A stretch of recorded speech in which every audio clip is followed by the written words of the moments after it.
좋은 아침 칼럼. 매주 화요일 이 시간은 한국 유나이티드 문화재단 강덕영 장로님의 종교인과 신앙인 칼럼으로 같이 합니다.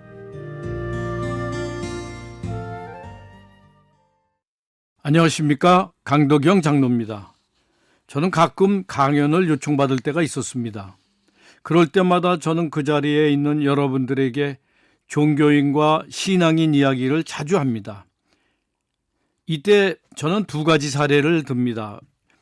유럽에 건물만 남아버린 교회 이야기와 미국에 계셨던 한 할머니 이야기를 꼭 합니다.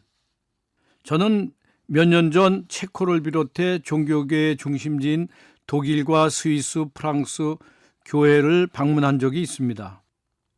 정말 오랜 세월 동안 기독교는 유럽을 중심으로 서구 문명의 주체였음을 확인할 수가 있었습니다. 카톨릭 교회와 개신교회 모두 좋은 자리에 화려하고 장엄한 건물로 자리 잡고 있었습니다. 그리고 그곳에는 수천 명이 들어갈 수 있는 큰 교회인데도 지금은 노인들 몇 명만 출석하고 있다는 설명을 듣고 무척 안타까워했습니다. 교회는 엄청 큰데 교인이 사라진 구라파 교회의 모습을 보면서 느낀 마음이 좀 측은한 생각이 들었습니다. 그리고 이러한 교회 문제가 시들어지니까는 교회 교인들이 떠나니 이혼 가정이 엄청나게 늘었습니다. 가정이 깨어지니 어린 자녀들이 흩어지고 그 교육을 국가가 책임져야 되고 의지할 곳 없는 젊은이들은 마약을 하는 등 여러 가지 사회 문제를 일으키고 있었습니다. 다시 한번 교회의 역할과 중요성을 실감하지 않을 수가 없었습니다. 다른 이야기입니다마는 몇 년 전 저희 집에 한 미국에 살고 계셨던 할머니가 며칠 묵기로 하고 손님으로 오셨습니다.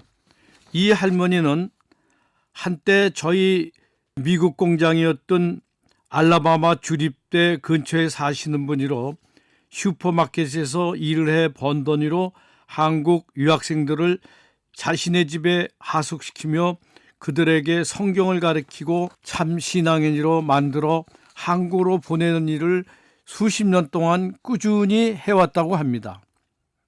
그리고 이제 그들이 한국에서 신앙을 갖고 사는 것이 보고 싶어 잠시 한국에 들렸다고 합니다.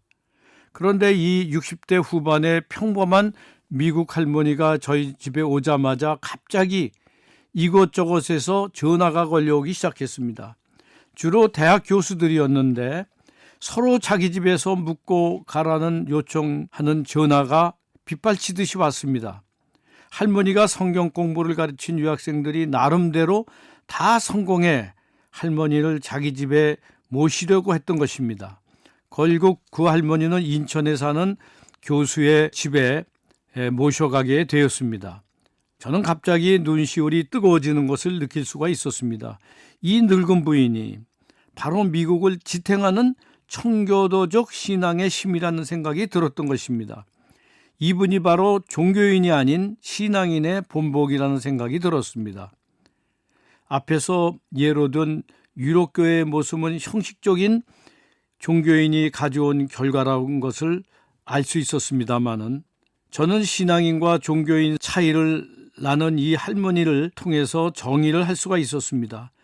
그리고 나 스스로 나 자신은 종교인인가 신앙인가를 반성해 보았습니다. 아울러 삶 속에서 하나님을 높이는 진짜 크리스천이 되고 싶다는 다짐도 해보는 시간이 되었습니다. 주일마다 예배를 드리지만 그저 형식적인 종교 활동만 하는 종교인이 참 많습니다.